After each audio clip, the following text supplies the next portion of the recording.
Petugas kebersihan di rumah sakit jiwa ini namanya Jay. Hari itu pas lagi ngepel, ada seorang gadis cantik dan lugu baru datang, namanya Daisy. Awalnya Jay terpesona, tapi ternyata Daisy adalah pasien gangguan jiwa. Jay pun kecewa lalu lanjut kerja. Namun tanpa dia sadari, sebenarnya nanti gadis lugu itulah yang akan mengubah hidupnya. Malam hari selesai kerja, saat melewati kamar pasien, tiba-tiba Jay mendengar suara rintihan minta tolong. Waktu masuk ada perawat pria sedang mencoba melecehkan Daisy. Jay langsung nonjok tuh bocah sampai pingsan.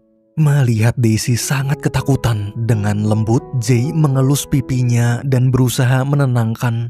Setelah tenang, dia lanjut jalan pulang. Daisy yang baper dengan sentuhan tangan hangat di pipinya nyusul pergi ke luar rumah sakit terus minta ikut. Jay kaget, ngapain ikut? Dia nggak mau bawa beban. Setelah ngobrol sebentar, dia sadar kalau gadis itu terlihat normal, tak seperti pasien gangguan jiwa lain. Dia nanya kenapa nyeker nggak pakai sepatu. Daisy jawab suka-suka dia. Jay pun istighfar.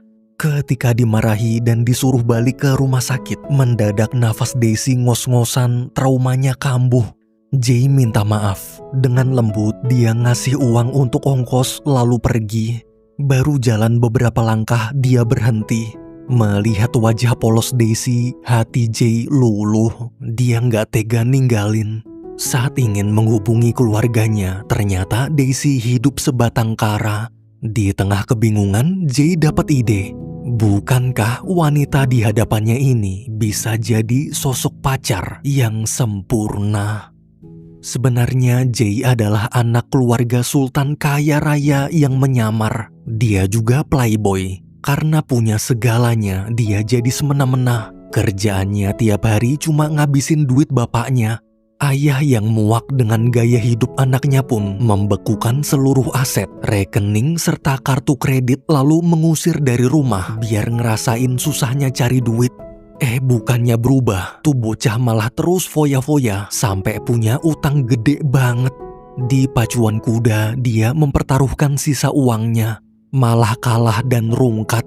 Waktu mau minum ke bar, baru juga duduk, debt kolektor datang menagih hutang. Karena nggak sanggup bayar, dia digebugin. Jay nonjok balik, tapi justru ditangkap polisi. Agar tak dipenjara, sebagai gantinya dia harus menjalani hukuman kerja sosial jadi petugas kebersihan di rumah sakit jiwa. Baru juga kerja sebentar, dia udah nggak kuat mau nyerah. Besok paginya sebelum berangkat kerja, ayah nelpon nanyain kabar. Karena malu dengan kondisinya sekarang, Jay terpaksa bohong. Semua berjalan lancar. Ayah senang lalu memberitahu kalau besok lusa adik Jay akan menikah. Sebagai bukti benar-benar sudah berubah, datanglah bawa pacar wanita baik-baik. Jangan jadi playboy lagi, contohlah adiknya. Setelah mengingat syarat itu, Jay memutuskan akan membawa Daisy pulang ke rumah sebagai pacar, cuma biar bapaknya nggak cerewet lagi. Selama diem nggak banyak tingkah, pasti nggak akan ketahuan kalau dia pasien rumah sakit jiwa. Esok hari mereka berdua berangkat menuju bandara. Dalam taksi, Jay minta kerjasama, pura-pura jadi pacar. Nanti kalau ditanya soal pekerjaan, jawab aja kerja jadi perawat. Dengan polos Daisy menurut. Di pesawat saat Jay tidur, pramugara membangunkan. Daisy dari tadi nggak keluar dari kamar mandi. Pas disamperin, ternyata Daisy bingung cara pakai toilet. Baru pertama kali naik pesawat. Waktu disuruh tekan tombol, Daisy kaget dan teriak sampai membangunkan penumpang lain. Setelah Jay kembali ke bangku, baru juga tidur, pramugara membangunkan lagi. Daisy nyelonong masuk ke kelas bisnis, terus makan makanan penumpang lain. Agar tak dimarahi, Jay minta maaf, pacarnya lupa salah kursi. Ketika kembali, Daisy yang baper nanya apa kita beneran pacaran. Jay bilang lupain. Namun hati polos Daisy tetap senang, soalnya dulu almarhum ibunya pernah bilang nggak akan ada yang mau pacaran sama dia. Setelah melewati banyak masalah di perjalanan, akhirnya mereka berdua sampai tujuan. Melihat rumah yang begitu megah, Daisy gugup. Jay nyuruh santai. Pokoknya selama di rumah ini cukup diem aja. Ketika masuk, ibu menyambut kepulangan anaknya dengan gembira. Saat tahu Daisy calon menantu, ibu makin senang. Wajah manisnya membuat ibu jatuh hati sampai nggak sadar kalau gadis di hadapannya itu nyeker. Ibu lalu ngajak Daisy ke kamar. Waktu Jay lagi udut, ayah menghampiri dan ngajak ke garasi untuk menunjukkan koleksi mobil barunya sambil bertanya kapan bisa sukses seperti ayah atau adiknya. Jay pun merenung. Ia sadar selama ini tak pernah mampu memenuhi harapan keluarga. Sore harinya, saat semua keluarga berkumpul, sikap ramah Daisy berhasil mencairkan suasana. Setelah kenalan dengan adik Jay dan calon istrinya, mereka lalu makan bersama. Ayah mulai bertanya tentang kehidupan Jay sekarang. Karena nggak mau dipandang rendah, Jay ngaku sekarang dia sukses jadi petinggi rumah sakit. Melihat ayah ragu, dengan sigap Daisy bantu meyakinkan. Barulah ayah percaya, wanita polos tak mungkin bohong. Ayah bersyukur kini anaknya telah berubah. Saking bangganya, ayah sampai menawarkan uang besar untuk investasi di rumah sakit tempat Jay kerja. Jay lalu mengantar Daisy kembali ke kamarnya. Sebelum masuk kamar, dia berterima kasih atas bantuan tadi. Dia juga memuji penampilan cantik Daisy malam ini. Hati Daisy pun berbunga-bunga. Keesokan paginya, waktu Jay masih tidur, ibu datang memberitahu kalau Daisy aneh. Ngapain ngosrek kamar mandi kayak orang miskin? Keluarga kita sultan, banyak pembantu. Pas disamperin, Jay nanya ngapain? Daisy jawab sejak kecil dia sudah terbiasa membersihkan rumah. Dulu kata almarhumah ibu, cewek harus rajin bersih-bersih biar disukain cowok. Dengan lembut, Jay berkata, Daisy pantas dicintai tanpa syarat. Lagi-lagi ucapan Jay membuat hati Daisy berdebar. Untuk pertama kalinya, dia merasa diterima apa adanya. Seketika dia teringat kejadian masa lalu. Daisy cerita bahwa dia yang menghabisi nyawa ibu kandungnya sendiri. Karena itulah dia dibawa ke rumah sakit jiwa. Mendengar pengakuan barusan, Jay shock, tapi berusaha tetap tenang. Bagaimana mungkin wanita selugu ini tega melakukan itu? Siang hari, ibu membantu Daisy dandan untuk acara pernikahan. Di lantai bawah, ayah dan Jay sudah menunggu. Ketika Daisy muncul, Jay sangat terpesona melihat kecantikannya. Tak lama kemudian acara dimulai. Waktu bocil pengantar pengantin menaburkan bunga, Daisy langsung menghampiri dan memunguti bunganya sambil bilang, "Jangan nyampah ya bocil." Semua orang kebingungan. Jay buru-buru ngajak duduk, diam sampai acara selesai. Ayah terlihat mulai curiga. Selesai acara, para tamu pindah ke gedung lain untuk pesta.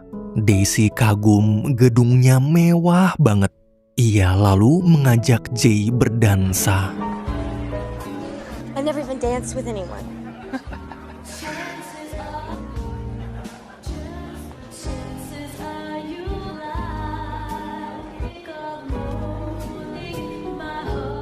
Di tengah dansa, ibu menukar posisi. Ibu berpasangan dengan Jay, Daisy dengan ayah.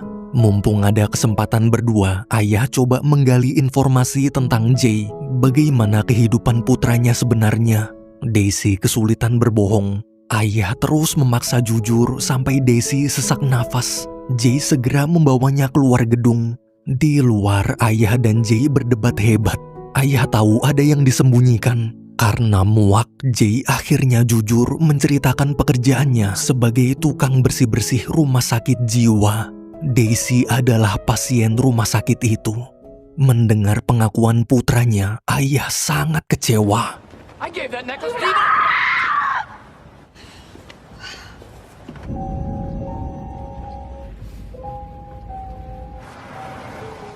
Saat sampai rumah duluan, sebelum ayah ibu pulang, Jay mencuri uang dan mobil van ayahnya, lalu membawa Daisy kabur.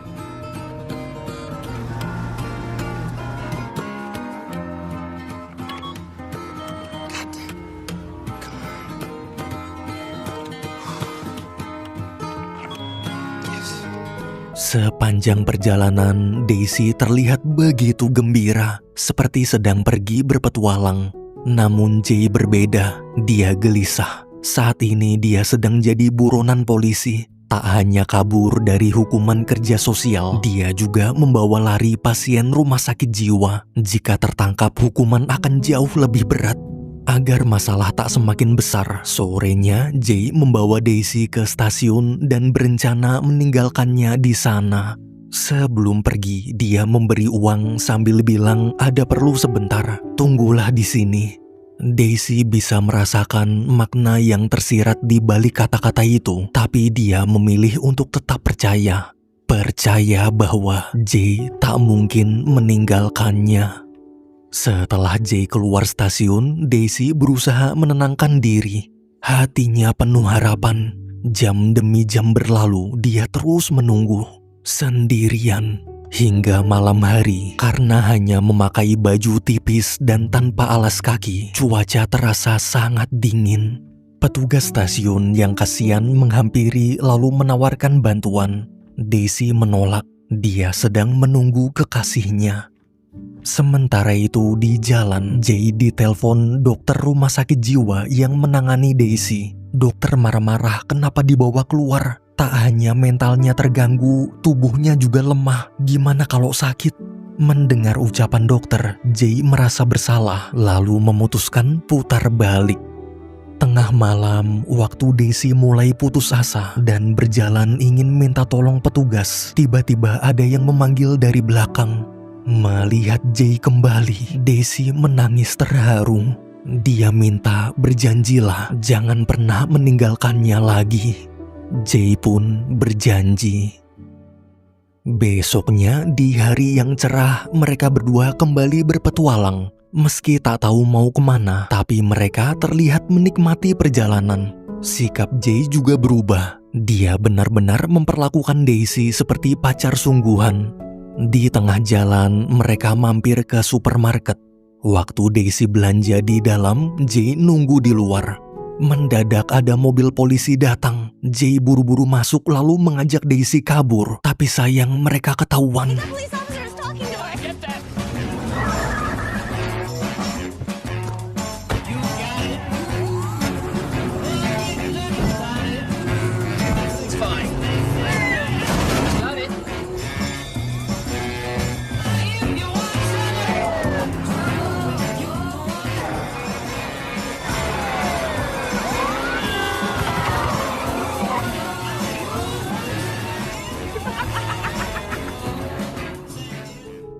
Malamnya, Jay yang kelelahan istirahat mau tidur sebentar.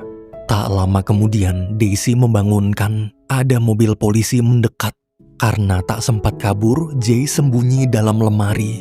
Saat diperiksa, Daisy berusaha berbohong. Dia bilang Jay kabur ke hutan. Tapi polisi tak percaya, tetap memeriksa ke dalam mobil. Beruntung nggak ketahuan.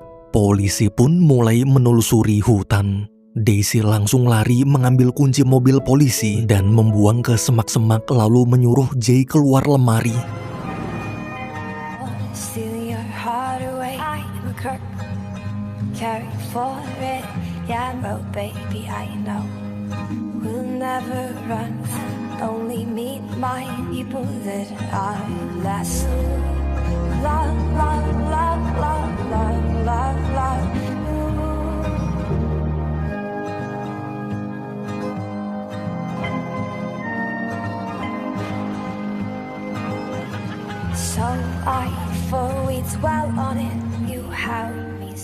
Hari demi hari berlalu, banyak hal yang telah mereka lalui bersama.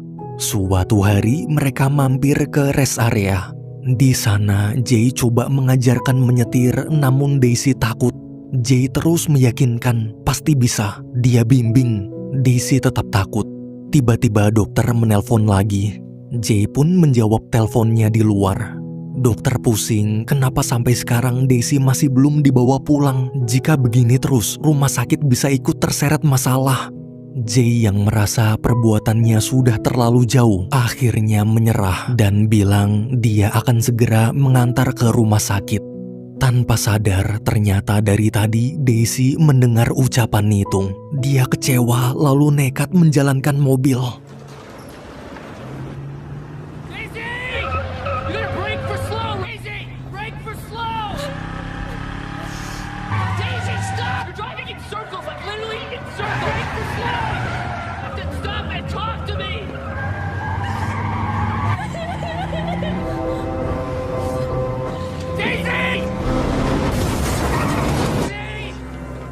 Beruntung tak terluka, Jay lalu membawanya ke restoran.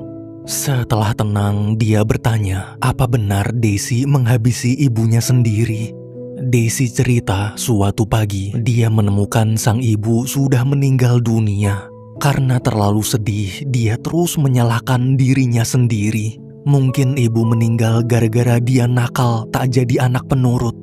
Mendengar cerita barusan, Jay akhirnya mengerti. Gadis di hadapannya ini sebenarnya bukan pasien sakit jiwa, namun hanya seorang gadis rumahan, gadis polos normal yang hatinya sedang trauma. Di momen itu, perlahan-lahan Jay mencium Daisy dan berjanji apapun yang terjadi, dia akan selalu menjaganya. Tak lama kemudian, para polisi yang berhasil melacak keberadaan mereka datang lalu langsung menangkap Jay. Tanpa mengucap sepatah kata pun, Jay hanya menatap Daisy sambil tersenyum seakan sedang meyakinkan bahwa semua akan baik-baik aja. Saat dapat kabar anaknya masuk penjara, ibu segera memberitahu ayah. Melihat ayah cuek, ibu marah-marah sambil mengingatkan, dulu waktu muda ayah juga sama seperti Jay, hidup berantakan, bahkan lebih parah. Yang menolongmu adalah ayahmu sendiri. Jadi sekarang lakukanlah hal yang sama, tolonglah anakmu sendiri. Ayah pun terdiam merenung. Keesokan harinya, Jay bebas. Ketika tahu ayah yang membebaskannya, dia terharu dan bergegas pergi ke rumah sakit untuk menjemput kekasihnya. Tapi waktu mau masuk, dokter menghadang, dokter mengusir, lebih baik pergi sebelum dilaporkan polisi. Pas jalan melewati stasiun, Jay dapat ide. Dia lalu tidur di rel kereta, pura-pura ingin mengakhiri hidup agar dianggap gila. Rencana berhasil. Akibat perbuatan nekat itu, dia dimasukkan ke rumah sakit jiwa tempat Daisy berada. Saat bertemu dokter, Jay coba menjelaskan bahwa Daisy nggak gila. Ia pun menceritakan semuanya. Mendengar penjelasan Jay, dokter kaget. Malamnya, debt collector diam-diam menyelinap masuk rumah sakit mau nagih hutang. Di kamar, melihat Jay tidur, debt collector mencekik pakai tali sambil menyuruh bayar utang. Beruntung ada pasien lain menolong dan memukul si debt collector hingga pingsan. Besoknya, dokter menjenguk Jay. Dokter bilang setelah mempelajari berkas-berkas masa lalu Daisy, ternyata ucapan Jay kemarin benar. Tapi sebelum membuat keputusan, dokter ingin memastikan secara langsung. Siangnya ketika bicara berdua, dokter bertanya ke Daisy tentang perasaannya pada Jay. Daisy menjawab, dia mencintainya. Dokter bertanya lagi, bagaimana bisa tahu itu cinta padahal belum pernah jatuh cinta? Daisy balik bertanya, apa dokter pernah jatuh cinta? Dokter jawab, pernah. Ia jatuh cinta dengan wanita yang sekarang menjadi istrinya. Daisy berkata saat pertama kali jatuh cinta itu, pasti dalam hati dokter yakin dialah orangnya, bukan yang lain. Kita tahu kita mencintainya, namun kita tak bisa menjelaskannya. Mendengar kalimat barusan, dokter tersentuh. Keesokan harinya, setelah Jay sembuh, waktu mau pulang, dia dapat surat dari sang ayah. Surat berisi cek uang untuk melunasi seluruh hutangnya. Di sisi lain, terlihat Daisy sudah diizinkan bebas dari rumah sakit. Ketika melangkah keluar, ia melihat pria yang dia cintai telah menunggunya.